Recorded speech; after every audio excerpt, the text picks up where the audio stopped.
Меня зовут Ирина, и я гот.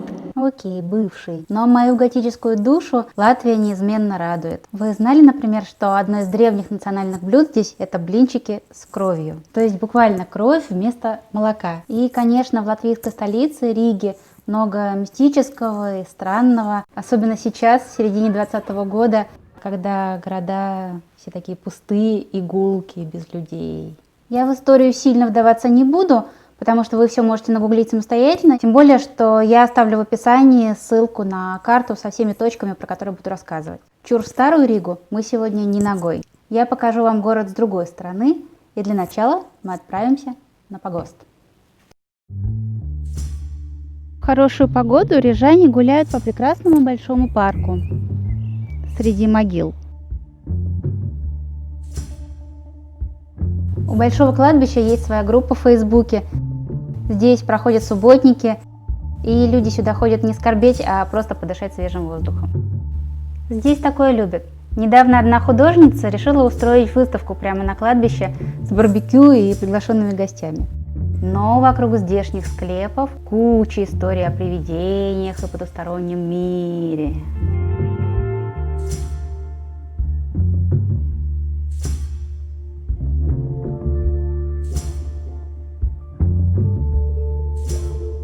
Этот склеп, по слухам, навещают сатанисты. Этот храм восстанавливают на пожертвования прихожан. В 20 веке он был разорен и почти разрушен, но службы все равно шли, прямо на открытом воздухе.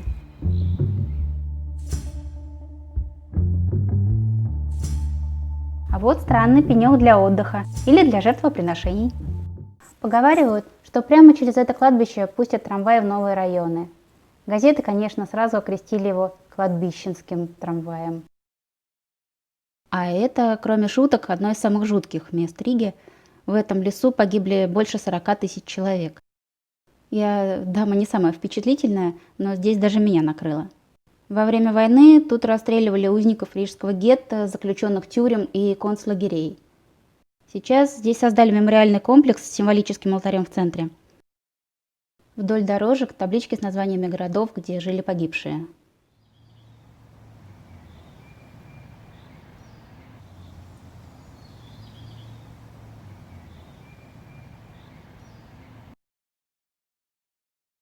Я взбираюсь на Дзегушкалнс, древняя дюна, на которой когда-то последователи неизвестной секты приносили жертвы.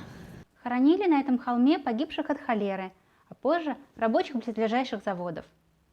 А теперь это просто парк.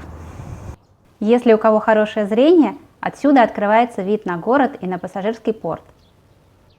Видите, идет паром. Вон там. Это один из первых рейсов после чумы, вернее карантина. Пройдем от Дзегушкалнса в сторону центра и увидим кладбище Мартина. Захоронения здесь давно не осуществляют. Некоторые могилы совсем заброшены.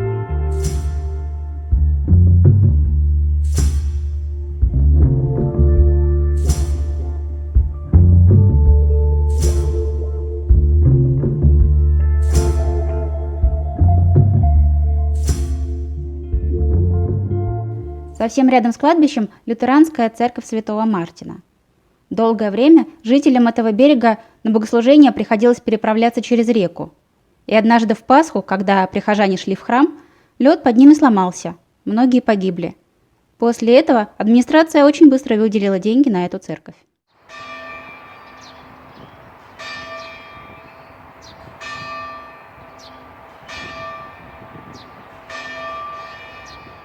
На самом деле здесь уже начинается район Агенскалнс. Раньше он был дачным и тихим, а сейчас активно развивается, и все больше людей хотят здесь жить.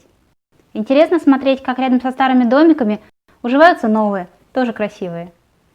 И это именно то место, куда обязательно нужно прийти посмотреть на рижскую деревянную застройку, которая отличает этот город от любой другой европейской столицы.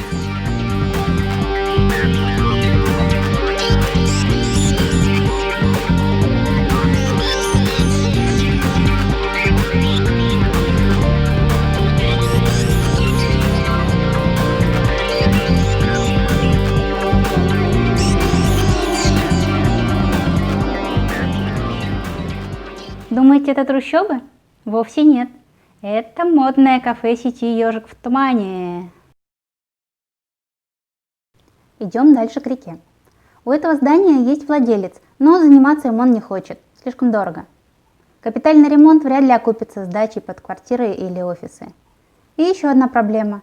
Если дом в аварийном состоянии, то на него нужно платить повышенный налог. Поэтому хозяевам иногда проще совсем забросить здание, чем его содержать и ремонтировать. На сайте имущественного департамента Рижской думы значится больше 500 таких вот аварийных объектов. В одних уже обитают бомжи, в других пока еще живут обычные горожане. Вот еще один дом с проблемным статусом. Он находится на одной из самых туристических улиц Риги и даже значится в Википедии. Дом построен в начале 20 века в стиле северный модерн. Однажды здесь даже читал лекцию Маяковский. Заглянем во внутренний двор.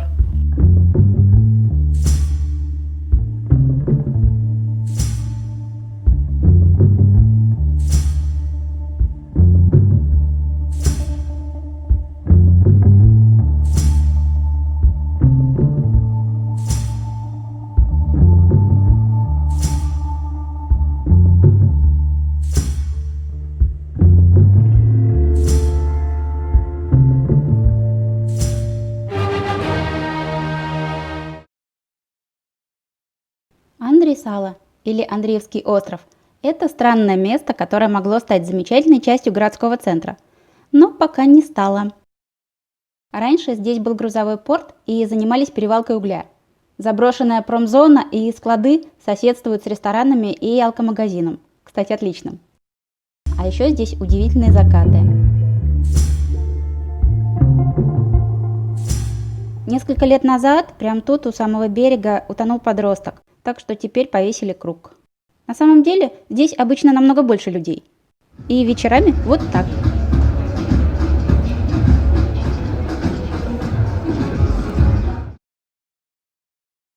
Этот старый знак «Берегись автомобиля» висит на здании бывшей базы машин для неотложки. Что, трэшово? А мы пойдем дальше вглубь и окажемся в отличном, моднейшем на сегодня хипстерском пространстве улицы Таллинас, где в пятницу вечером пьет апероль полгорода.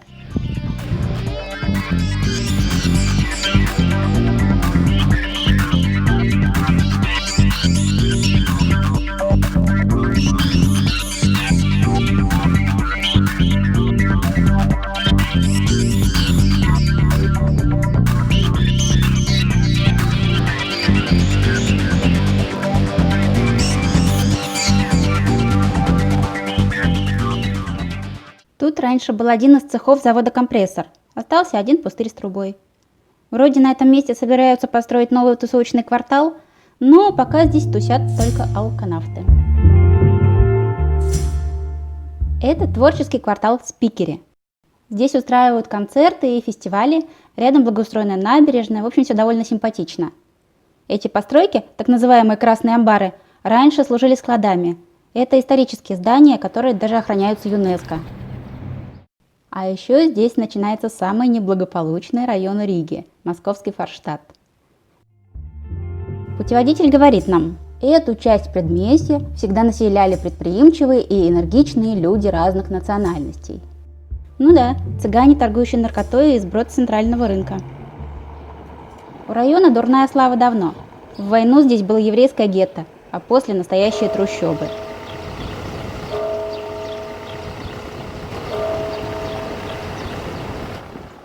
Честно сказать, сейчас тут уже не так опасно, но все равно есть чувство, что на чужака посматривают, типа «ты с какого района?».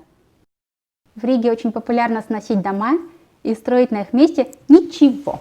Вот такая дыра или парковка – типичный здесь городской пейзаж, который может существовать годами. Кому интересны всякие пугающие споты, читайте статью «Лучшие места в Риге, чтобы умереть». Ссылку я оставлю в описании. Не удивляйтесь, я же говорила, тут готично. Конечно, все, что я рассказала, это очень вкратце, здесь еще миллион необычных мест. Надо сказать, что город постоянно развивается, и через год или два здесь будут уже совершенно другие творческие пространства, а многие готичные развалины останутся только в видео и на фотографиях. Может, это и к лучшему.